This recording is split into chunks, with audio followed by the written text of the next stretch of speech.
Dennis, welcome, brother. Lachie, what's up, man?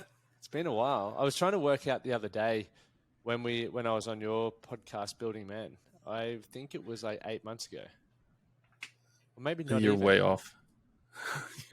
It published on June 28th. This year. Oh yeah, it did. You're in a time warp. It was right. You were rowing. You were in the middle of rowing to Tennessee. I know, but I feel like I was up in Toowoomba because I remember listening to it and I was like, my audio was not good because I had my phone up on the bookshelf at home. And I was thinking, I haven't been up there for ages, so maybe I have been up more recently than I was aware of. There you go. Yeah, you were. I guess you were at your parents' house. You were talking. We might be able to hear or see a wallaby in the distance in the morning morning light. Didn't get any of that for you. I really let you down there. No, it's something for us to look forward to in the future. I challenged a wallaby to a sprint up a hill, I believe, during the podcast. Well, that sort of ties into, I think you've already started training for it now, right? You're training for the sprint against a wallaby, but you've disguised it as Spartan training. Right. That's all BS. It's all bullshit. It's all for coming out to Australia eventually and racing a wallaby, because you did tell me that a wallaby could kick my ass. But I think I could beat it in the race. That's what I'm training for right now. But then you run the risk that if you do beat it in the race, it's going to kick your ass anyway. Right. I'm going to get my ass kicked either way, right? Either way, I'm getting my ass kicked by a wallaby. At least I could beat it in the race in the process. Yep. Just quickly, before I've got a question card that I want to ask that I'm excited. I know you're going to share a fun memory that don't even know what it is, but I just knowing the conversations we've had, it's going to be fun. But how did we get here? Like, how did you get, you and your brother, well, firstly, you created Building Men project, well, not project, but I say project because it's at the end of mine, with what you're doing, because you were a teacher. You're now doing incredible things. You have a huge following. You talk about some really important topics, which we'll cover a few today. How did you end up there? Wow, it's to the origin story of Building Men. It starts, I was a teacher in New Jersey, East Coast United States. Went to my college program was in education, and sociology was my minor. And during that time of learning how to be a teacher, I also worked in a group home for boys. And a lot of the boys were there because of the court system, so they were in trouble with the law or they were abused.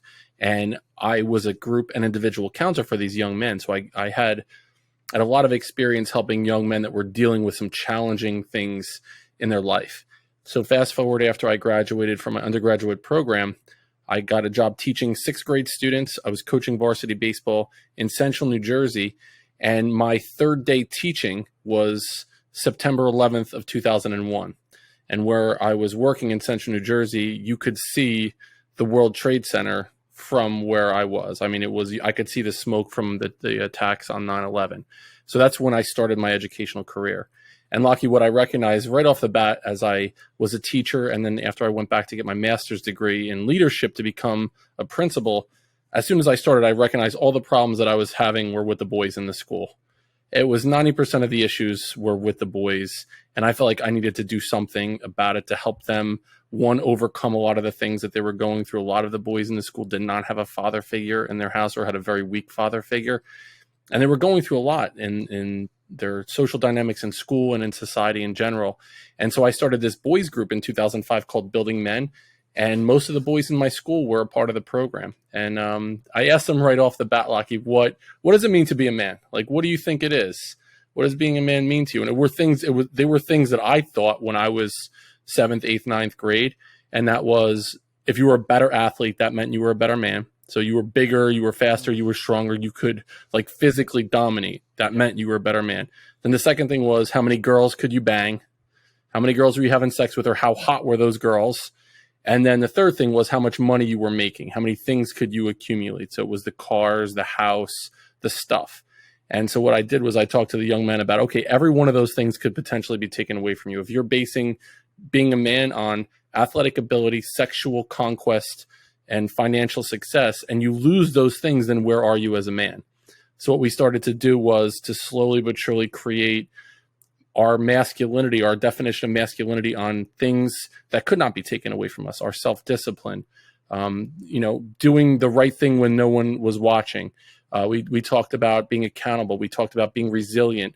We talked about doing something in service of other people to help other people's lives breathe a little bit easier because you existed on this planet. So it was just a powerful, powerful thing. And that morphed into, I was in education for many years. I left public education in 2019. I started a podcast, and it's been a 3-year overnight success, because it's been a lot of blood, sweat, and tears over the last several years trying to figure out and make my way through the podcasting world and doing things with Building Men. But it's been unbelievable. And along the way, my younger brother, Anthony, who's 14 years younger than me, I was his mentor, his teacher, his coach along the journey when he was growing up. And now he was sitting by my side on the podcast after many years. Yeah, I was fortunate to be on there with both of you, which was awesome. The energy was electric, and you really work well together, which is awesome. And going back to, when you say working with young boys, just quickly, what age was that? Like, when you say boys, what age are you sort of referring to there? So it was that middle school into early high school age range. So most of the boys were anywhere between like 11 and 15 and 16 years old. Yeah, awesome.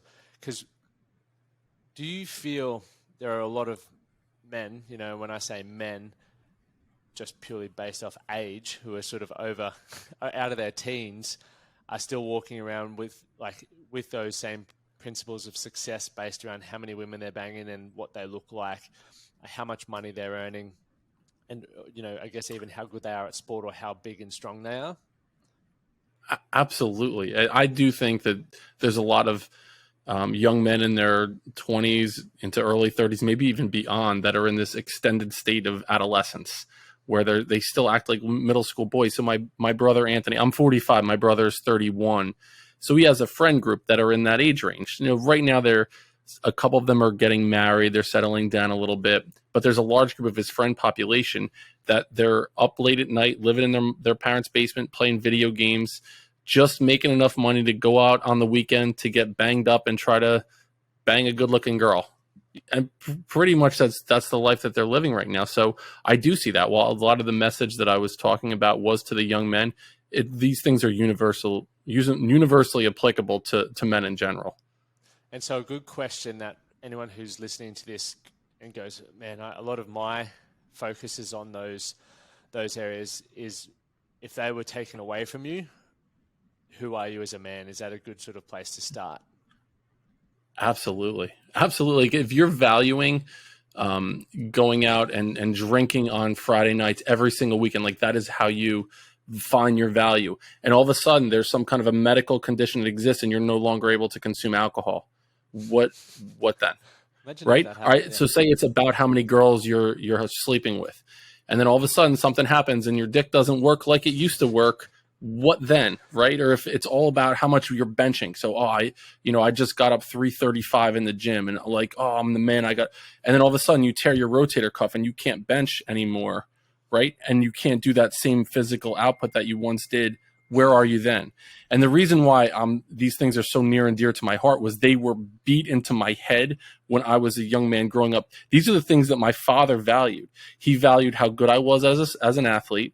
So the love that I received from my father was based on how well I did playing football as a quarterback, baseball as the pitcher, playing power forward as on the basketball court. So if I found success, I found love from my father. Conversely, if I struggled or if I failed, I did not. And I was basically there was a lot of verbal tongue lashing that I received from my father if I didn't do well in sports. And then he would talk all about, he was a player when he was younger. He was a woman's man as he was younger, and he dated around a lot. And then it was about how much stuff he had. So he would talk about how hard he worked to have this car, to have this house. So a lot of it was based on those things. So the fact that now it's everything that I believe we need to fight against as men, it's really remarkable that I was able to kind of pull myself out of that. But it's one of those things where, if there are two sons of an alcoholic father, it's like flipping a coin. You could go one way where you're going to repeat that same ancestral trauma that you're experiencing, or you're going to go all the way in the opposite direction, which is what I did.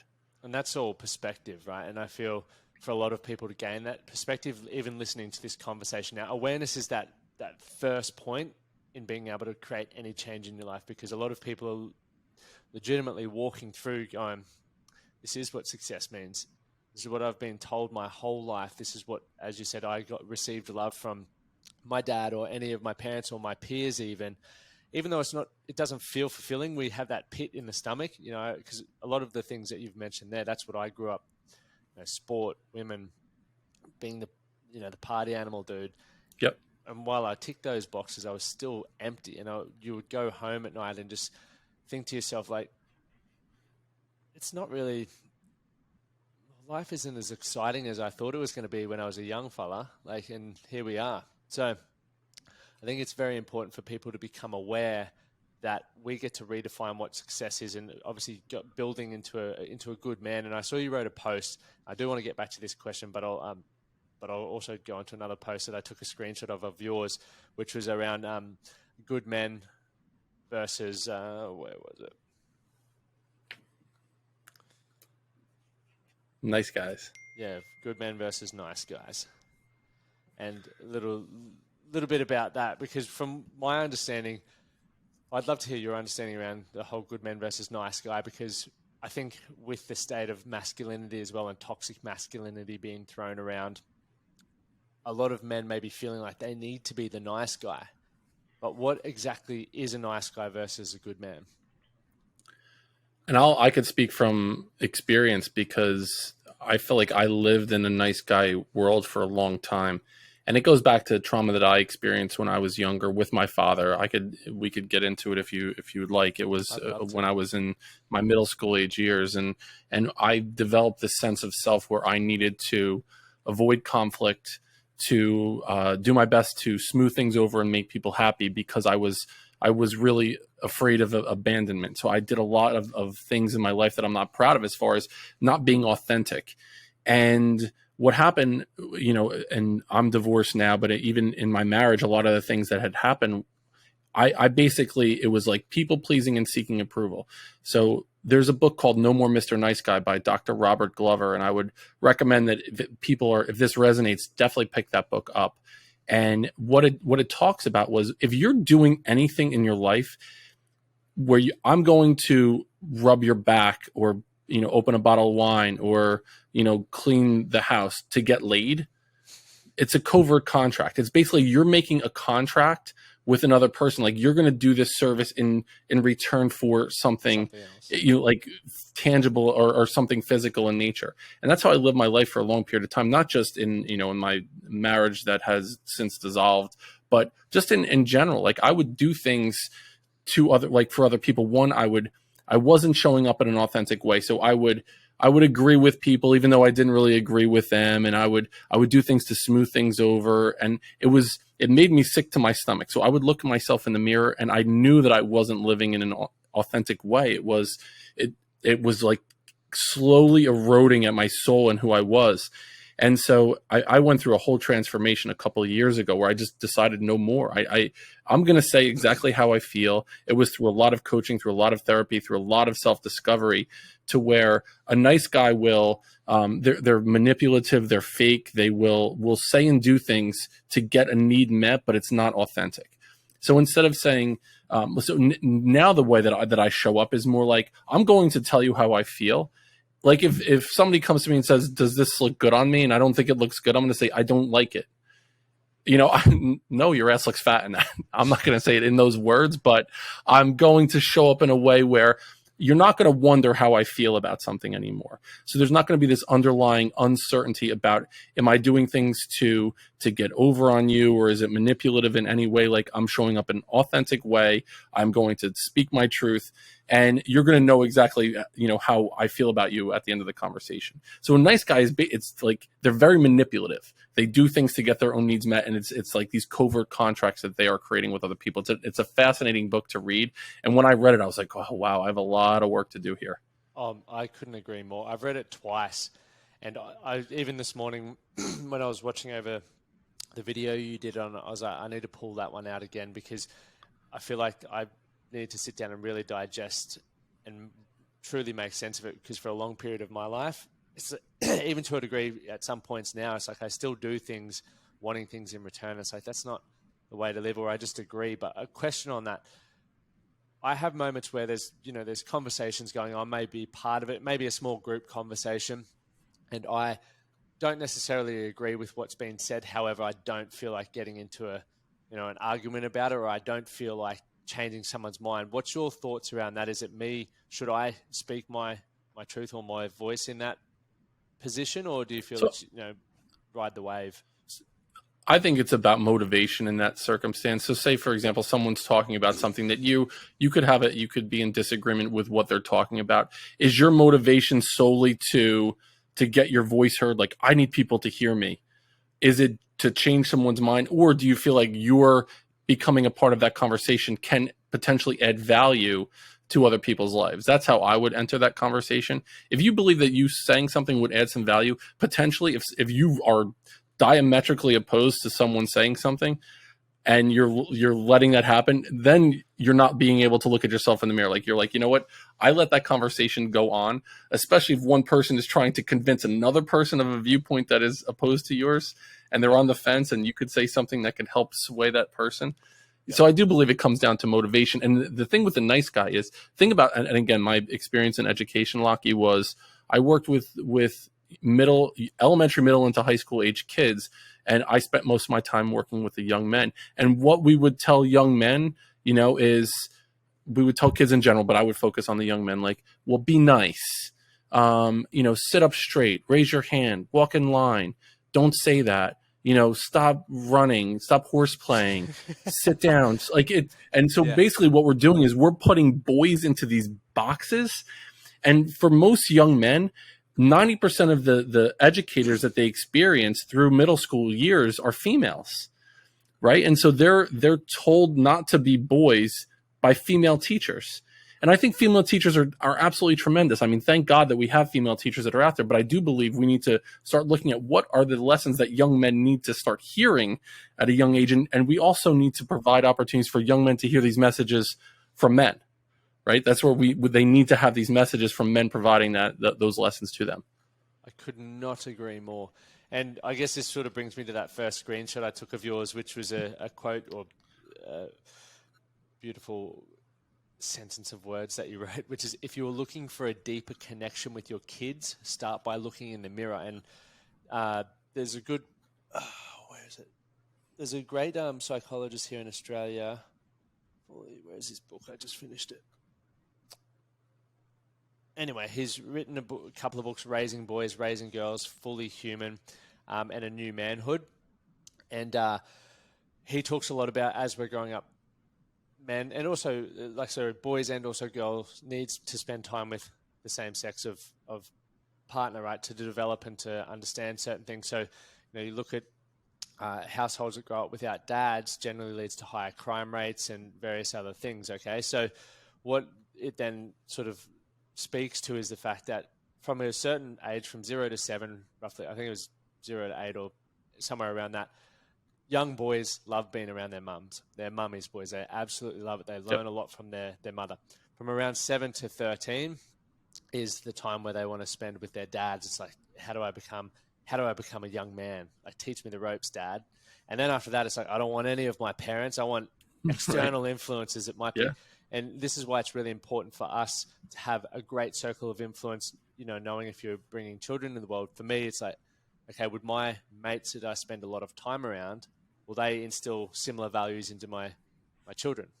And so thinking about that. But going back to what I started this chat with was looking at yourself in the mirror, becoming the man that you want to be to, I guess, people are always watching, young men are watching, young girls are watching how you show up. And that starts with the work. And I think in today's society, it's slowly changing, I feel anyway, with where my head's at, that we aren't just all about work now. There's a lot more men who are going, okay, I want to actually learn to be able to build a great relationship with my family and with my children. And that starts by doing the work, which is why what you're doing and what we're doing at the Man That Can project is also so valuable. And there are so many people getting behind it because they're putting their hand up going, look, I need that. I want that in my life. Mm-hmm. So what's it look like for you? Well, for you, how did you start looking in the mirror?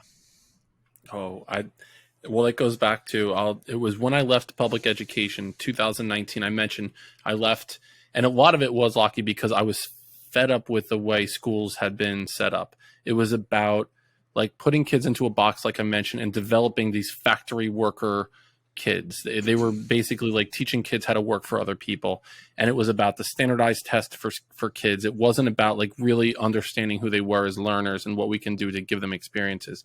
So I left education in 2019, and I started working as a consultant and as an educational coach, and that went well for about a year or so. So fast forward to 2020, and it was the spring timeframe, and my marriage had deteriorated to the point I got separated and then was going through a divorce during COVID. What happened during COVID was when school shut down, my position as an educational consultant and a coach, that was no longer there. So schools were not bringing someone in to teach their teachers or to coach their teachers or to do assemblies or to do speeches because they weren't open anymore. So in the middle of a divorce with 3 kids, my kids now are 17, 14, and 12 years old. So this is going back 2+ years ago. I had no income going through a divorce for about 3 months. And I was in a really dark place during COVID, like a very, very dark place, depressed. I had put on a ton of weight. I was drinking every single day, drinking in a dark way, not just I'll have a couple beers and, watch the game. I was drinking to not remember what was going on. I mean, it was really, really sad what I was going through. And I remember there was a moment where I went for a drive, and this is when no one was on the road. This is probably mid-May, late April, beginning of May, in that time frame of 2020. And I went for a drive, and I was like, tears were streaming down my face. And I remember thinking, like, what am I doing here? I can't support my family. I can't support myself. I left being a principal. And for me now, I can't get back into being a principal because schools are shut down. So I didn't know what I really had no idea what I was going to do. And I'm not going to say I thought I was going to drive my car into a tree or anything like that, but I was like, would my kids be better off without me here? Would they be better off collecting a big life insurance policy on my head? I really had those thoughts. So tears are stringing down my face. I pull off to the side of the road, and I can still remember, like, viscerally the feeling that I was going through at the time. Like, I remember the way the sun was shining. I remember the way the grass had smelled, and I'm crying, and the radio played a song, or the iTunes played a song. It was a song by the band The Eagles, and it was a song called Already Gone. And I know in my episode, when we had you on, I mean, I really played up the whole Men at Work thing. I mean, I got deep into Down Under there. I sang the song to you. So just in case you wanted some lyrics to sing back to me. So the song Already Gone by the Eagles comes on, and I had heard it, Lachie, 1,000 times. My father was a blue-collar worker, and he played classic rock nonstop when I was growing up. So I heard this song when I was working with him so many times, but I never heard this line from the song. And there's a line in the song that goes, "So oftentimes it happens that we live our lives in chains and we never even know we have the key." And I heard it when I needed to hear it. And then I stopped and I listened to it again. So oftentimes it happens that we live our lives in chains and we never even know we have the key. And I heard it again and again. And I listened to that song on repeat 30 times. And now, like, I just made this decision. Everything that I'm struggling with, I have it inside of me. Like, I know it's there. I know I have the capability to pull myself out of it. So I went home, and you mentioned about looking at myself in the mirror. I looked at myself in the mirror, and I told myself everything that I needed to hear. There was such a long time that I was seeing the negative things about myself, and it was this self-fulfilling negative prophecy that I had out there. And what I decided to do at that moment was pull the key outside of myself. And I'm like, if I'm going to change my life and my kids' lives forever, I need to start by looking at myself in the mirror and changing how I see myself. So that's what I did right then and there. And it was like a light switch went off. Over the course, I got back in shape. I stopped drinking. Like, everything that I did was done in a purposeful way. And then I decided I'm going to start a podcast. I'm going to start telling this message that I have inside of myself to the world. So I started the podcast July 1st of 2020. And 150 some odd episodes later, like one a week for the last 2+ years, it's just been my mission. And so as far as, like, you want to change your kids' lives, like, start by looking at the person in the mirror. My kids have absolutely seen the difference in me. It's night and day the way that I'm showing up, and I will continue to show up from now until I take my last breath, being the type of man that I could be proud of when I look back in the mirror. Far out. That is giving me goosebumps the whole time you're speaking. You can feel the passion coming from it, and it speaks to a lot of things that I truly believe and I talk about is like we are legitimately the creators of our destiny. And in order to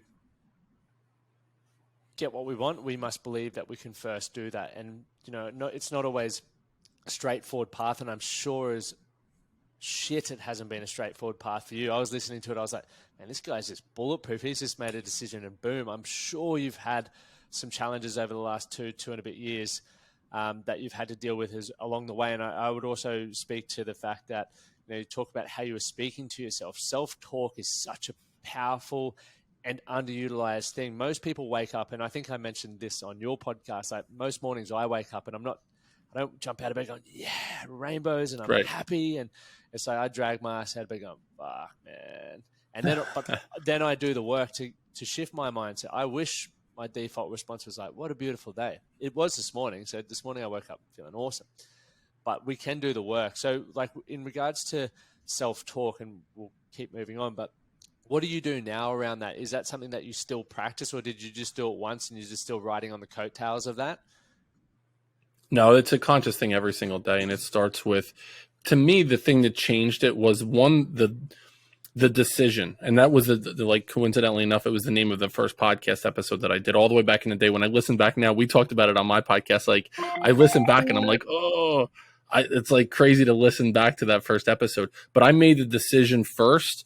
And then I started taking the steps. Some people start taking the steps and then they're like, okay, I am that person now. Yep. For me, I made that decision. So it's still I still need to make those conscious decisions every single day. So it starts the night before for me. So like at nighttime, like I will, before I go to bed, I'm off my phone, I'm off social media, the screen or whatever. I like to write myself a couple things for tomorrow that I want to be able to accomplish. I get up early in the morning. I like to get outside early in the morning and I walk for like a half hour with the sun on my face before doing anything else. Drink a glass of water and I get outside, and that's where I do a lot of my thinking. So the things are not, they do creep back, and it's not just like, oh, I went cold turkey with everything. Like I go out with buddies, have a beer every once in a while, but I'm not like in the spot where over the course of like 3 months afterwards, I dropped like 40 pounds. I got back in shape. I wasn't able to do one pull up when I was going through that. So if I look at May of 2020, I couldn't get my ass up one time off the ground. And my brother helped train me, and he had to put like a rubber band slingshot on me it was like a trampoline I needed to jump on just to get my ass up one time. And now I'm like, I could do a Murph, like I could do 100 pull-ups. And like a lot of it was just, I made the decision that I need to have the relationship with myself that if I'm going to help other people, I need to care about that motherfucker staring back at me and be like, you are absolutely worth it. And then the people that you're leading, especially your family, like they will look to you, and if they see you loving yourself and taking care of yourself and they want to emulate that as well. So that's the thing that I noticed about those daily habits, those daily decisions that I make. Oh man, so powerful. And you're right. Like a few things that you said there was one, the self-talk and taking time for yourself every morning. Like exactly the same thing. I was staring at the sun before drinking my coffee, and I'd already done my reading and my notes to myself. And another few things that you mentioned that really help you maximize the day is planning your day the night before, writing down what you want to achieve or what you want to think about, what you want to focus on. Because even though people have an idea of where they want to get to, life is very busy, right? One day you may wake up and go, look, I want my life to be different, or I want my body to look like this, or I want to feel like this. And then we go to work and we forget about it. We turn the radio on and the Eagles are on, or Celine Dion's on, or Luke Combs is on my radio all the time. And then we do forget about it. And then what were you going to say? I was going to say Midnight Oil. Oh yeah, that Beds Are Burning. That was another song with an Australian guy that I remember growing up with. It's a good tune. But we go through that process. And I think the most important thing that you said there is like it's a daily practice. Whatever it is that you're working towards, if you set the vision or a goal and you build a plan to do that, you have to be reminded of it daily, and you have to be intentional daily, because we've got a lifetime of habits that are pulling us back to where we once were. And if you don't like that, you got to keep up the fight. Like it's literally every day. It's like, are we going to battle, or are we going back to where we were? Absolutely. And so when you talked about the language that we use when we talk to ourselves, the negative language, There's a study, I don't know, can't quote it exactly, but it's something like we have 60,000 thoughts every single day, and of those 60,000 thoughts, 90% of those thoughts are repetitive in nature, and 90% of those repetitive thoughts are negative in nature. So we have so many thoughts, they're repeating, and most of them are negative. So in the work that I do right now, I help people understand the word abracadabra, right? So when you think of abracadabra, you think of magic, right? Like that's the first thing that comes into most people's mind, unless you think of like the Steve Miller Band song from 1978 or something like that. But it's you think about magic, and what abracadabra is literally translated from ancient Aramaic language, which was one of the original languages that would translate the interpretation of the Bible. Abracadabra means "with my words I create," which is fascinating, right? And the word spell means a word or groupings of words with great influence. And so what I think about when I work with people is like, if you change the way you speak to yourself, you can change the entire world. I use the analogy of if you get a ton of snow, and I know where I live, we get a ton of snow every single year. And if there's, say, a foot of snow out, from the door to the mailbox, and if I'm going to shovel that path out, right? So I shovel a path from the door to the mailbox. The next time I walk outside, I'm likely going to walk in the path that's been shoveled. It's already there for me. And so what our mind does is it finds the easiest path between two destinations. And because we have these repetitive thoughts, and because these repetitive thoughts are negative in nature, our mind is like, okay, we're just going to look for ways to confirm those negative things. So if I'm saying to myself, I'm a piece of shit all the time, my mind's gonna be like, yep, you're a piece of shit. Here's why, here's why, here's why. Because you're like, what your mind does is it tries to filter out the things that it doesn't need. So if you're telling yourself those things, your mind's gonna be like, absolutely, you are a piece of shit. But if I walk out of the door and I start walking through the foot of snow and I start tamping down a little path, eventually there's gonna be a path to a positive spot. Where if I'm like, you know what, I'm a badass motherfucker. I am gonna kill today. I am absolutely going to accomplish my goals. I am a good looking dude. I am going to do that. Like, you will start to find ways to confirm that because you're telling yourself those things. It is magic. And I know a lot of people like, oh yeah, bullshit, but it's absolutely true. And the people that I work with now, I mean, that's what I do, is that mindset work around the language we use when we're talking to ourselves. It is a fascinating thing to see happen.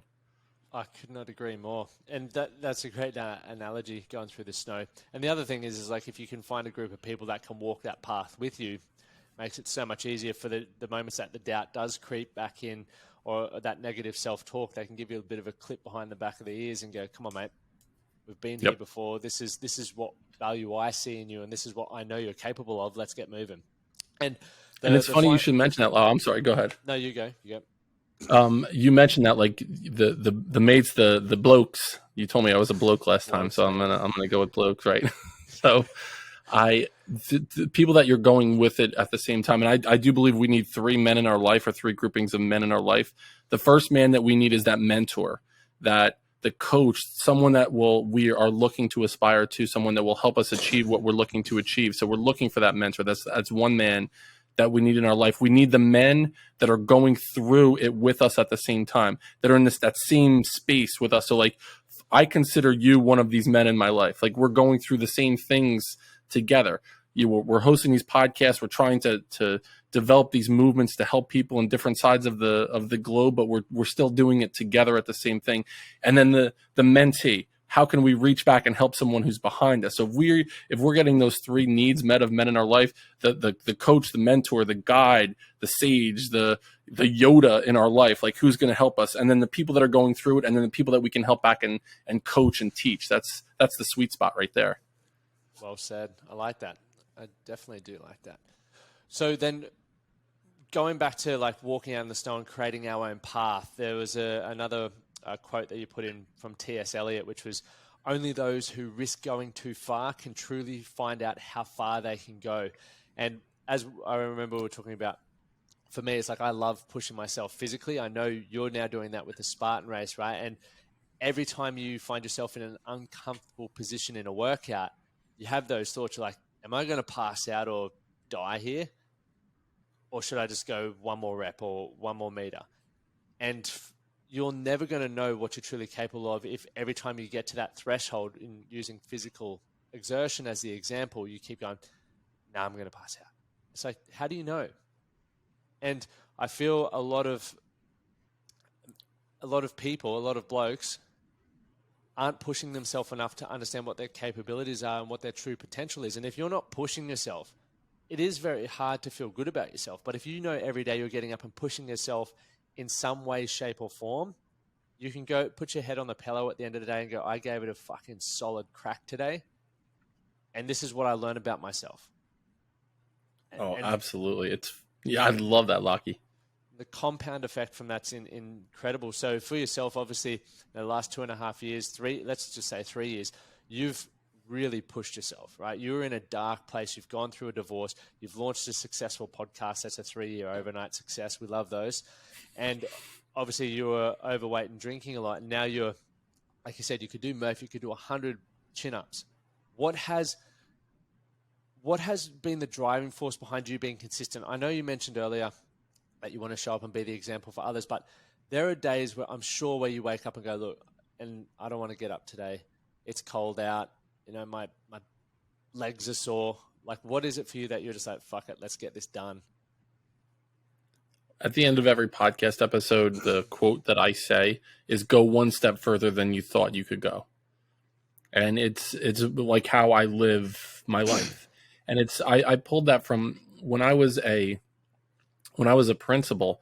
I would take the kids on, it was a 3-day, 2-night adventure pretty much. The kids were 13, 14 years old. And part of this experience was, it was like a survival course, and we had a confidence course, and they had to learn how to build a fire. And it was like really awesome group dynamics that we took the kids through. To me, the coolest thing was they had like an 80-foot climbing wall, and it was like a legit climbing tower that the kids got strapped into, the belay system. And there were kids that were petrified of heights. And I was as well when I was growing up. And even now, I don't enjoy heights. I think that people that really get off on heights, there's something wrong with them. That's just my own thing. Like, if you really, I just don't get it. But I mean, here's the thing. I was afraid of it as well. And so what I would do is I would stand by the climbing wall with kids that were like 13, 14 years old that were afraid to go to climb. And I would stand by them and I would say, listen, like, you can do this. And they're like, I can't do it. And I said, well, just go up one ring. Just pull yourself up one. And so they do. They're there. And I said, well, go one step further than you thought you can go. And they're like, well, I made it here. I'm like, well, now you're there, but go a step further than you thought now. Like, you could do this. So go. And so before you know it, like, I'm coaching these kids, and you have these kids that are deathly afraid of heights that climb 80 feet to the top of this tower, and just seeing how it changed, like, physiologically, you could just, they became like out of their shell. Like, these kids just stepped into the light, and the self-esteem and confidence they developed during this. To me, I think about kids like that have overcome so much. And so for me, it's like when I'm feeling like shit and I don't want to do it or whatever, I'm like, I don't think I could do this right now. Like, I feel like there's this barrier in my way, but I can go one step further than I thought. And if I can do that, then I could go one step further than I thought. And here's the other thing, Lachie, is that so many times in our life, what if the bad shit? What if this happens? What if I can't do the rep? Yeah. What if I pass out? What I talk to people about is, what if the good shit, though? Start what-ifing the good shit that happens, and then we can start to see the good shit, develop that new path through the snow, and now we start finding ways to confirm all that good shit. Oh, man. Exactly. Perspective. It's literally being in control of what you want to focus on. If you can do, and it's funny you say that. I've been teaching my nephew to skateboard, and I took him into this half pipe, right? The half pipe's probably 2 foot. It's not big at all. But yeah. When I've taken him to the top of it, he is shitting bricks. He's like, no, I can't do that. I'm not doing that. But in the lead up, right, he was so excited. I'm going to do this. He sees me do it. He's like, I'm definitely going to do that. You get him at the top, and he looks down, and it's like, I can't do it. I'm like, come on, man, let's just give it a crack. And eventually I talked him into it. And what happens when he drops in, he doesn't put his weight on the front foot enough. And so he goes and just cracks himself on his back. But the funny thing was this. Obviously, he had a little cry and everything like that. But he got up and he was like, I'm going to do it. Like, so I think in that moment for him, I didn't actually ask him, but I assume that he realized the pain wasn't that bad and that he could get up, and now he has feedback around what has to happen in order to move forward. And I feel a fear definitely is one of those things that holds a lot of us back in the morning. You know, the fear of the cold, the fear of what if I hurt myself even more, the fear of getting out of a warm, cozy bed. Like there's so much fear. And if we can learn to harness fear and understand that, you know, there's a great quote of using fear as your compass. It's like step towards that. If that fear is not going to obviously put you in danger, but if it can help you grow into the version of yourself that you want to become in order to create that lifestyle for yourself or be the role model that you want to be, fucking break through it. Like literally sprint at it. Absolutely. And here's the thing. It's usually not the thing that it's not stepping out into the cold. It's not getting on the skateboard. It's the emotion of fear associated with whatever it is. So it's not the thing. It's about like our perception of how we're going to feel the fear going through it. I interviewed a guy. His name was Akshay Nanavate. He's a former Marine. He's this ultra marathon runner, and he's going to be the first man in the history of the world to do a solo walk across the continent of Antarctica. And he wrote a book called Fearvana. Fearvana. It's like combining fear and nirvana into one space, and like embracing the idea of fear, pain, and suffering. It's definitely out there in that direction. So it's not for everyone. But if you can look at fear and make it your friend and see what is the thing that I'm the most worried about right now, that's likely the thing that you need to step into a little bit, because once you you have to go through the storm to get to the other side. If you're constantly running away from it, the storm's going to keep chasing you. Yeah, well said. Well said. Mate, so I want to get back to this question I did say I was going to ask you at the beginning. And it sort of ties into the work that you're doing and even just thoughts and processes that I feel people should think about now, because life goes so quickly. You know, you said you're 45, I'm 31, and I just think about how quickly time's going. Even, you know, those years we lost through COVID just went done. And like you said at the start, I thought that we did a podcast like 8 months ago. It's just going so quickly. But what is one thing from your childhood that you miss doing? Oof. That's a really good question. I miss going on adventures. I grew up in a spot where at that time, and I believe I would love for us to get back to this time, my parents kicked me out of the house at 7 in the morning, 8 in the morning. We had breakfast and you're like, all right, you're out. And we would go on adventures. We would go explore. There was this stream by our house that went for miles. And me and my younger sister, we said, we're going to find the end of this stream. We called it the creek. We're going to find the end of the creek. And if we do, we're going to get in the newspaper because we found the end of it. Like we thought that no one else had ever found the end of it.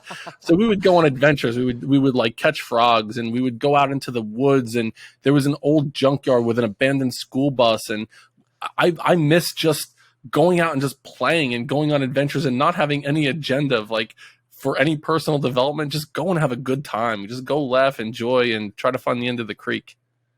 Oh man, adventure. What's an adventure you want to take in the future? Do you have any planned or anything coming up? So more like a safer adventure for me. I'm going to see every single Major League Baseball stadium in the United States. I have 20 under my belt right now. I'm going to see all of them. And I love going. I love the sport.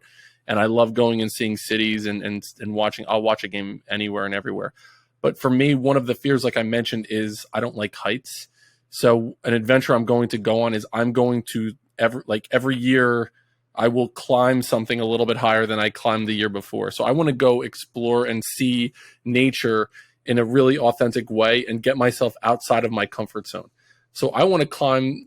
I'm not jumping up on Everest or anything like that. I'm not, but I will put myself in intentionally uncomfortable situations to look out on nature in a majestic way and see there are so many unbelievable things that I have not seen in this world that I will go on an adventure to go see these things. Dennis, we need to get you out here to Australia because especially near Brisbane, we have some incredible hikes that give you that view. And it's also sometimes your breath gets taken away because you're like, if I slip, it's a long way down. But like the Glass House Mountains is a one that I'm thinking of that I would love to take you up when you get over here. Can I race a wallaby up the mountain? Yeah, you could do that. You might have to put it on your back. Are they really good on the terrain? I'm sure they're better than me on the terrain, right there.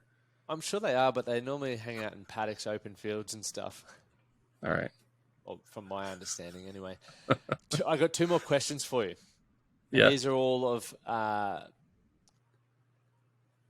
a unique response because we're all individual and what they mean to us, I guess, align with what we want from our life. The first one is, what is peak physical fitness for you?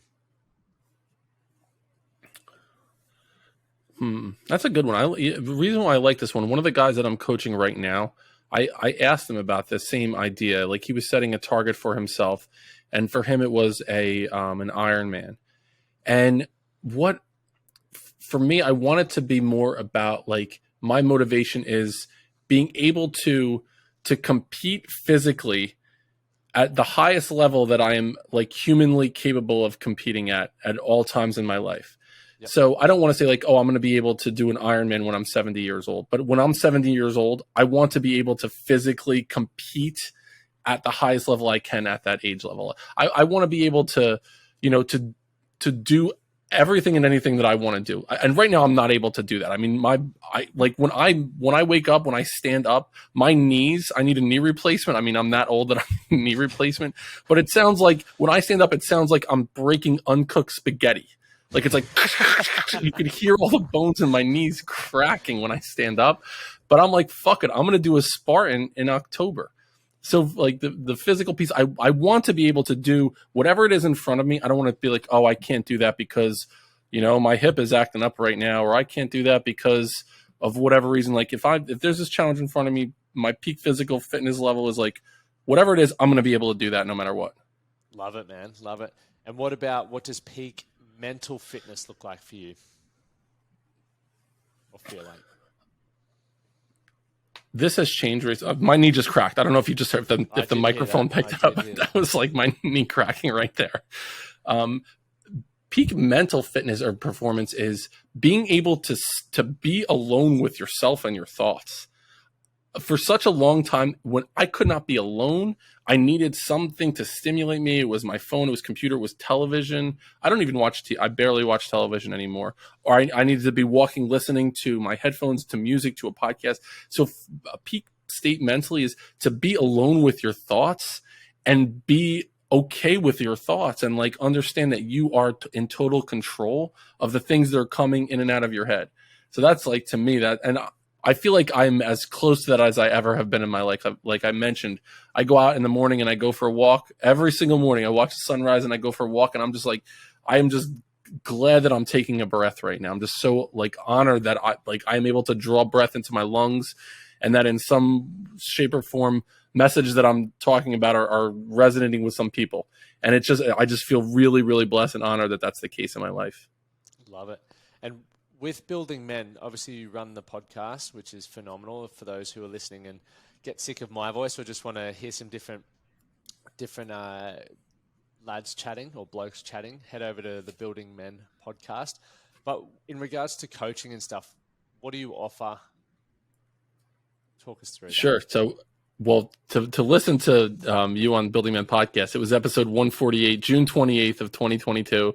We called it The Man That Can, Vegemite and Vulnerability, for anyone who's interested. It was a lot of fun. It was a good time. We laughed our asses off on that podcast. But as far as what I'm doing with coaching right now, I do work with individuals as far as a one-on-one coach. I work with young men in that middle and high school age range, and a lot of their fathers as well, where several of the people that I'm coaching, I'm working with the kid and the dad. So I'll coach them individually, and then I'll do a session with them together to help them bridge the gap of things that have gone on in their lives.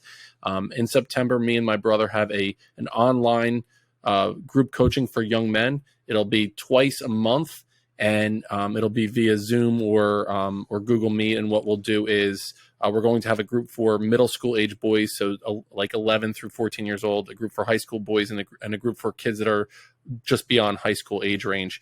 And we're going to meet twice a month about a specific topic. And then we're going to have a mentor that comes on once a month to talk about whatever that topic is. It could be about accountability. It could be about resiliency, technology, nutrition, physical fitness.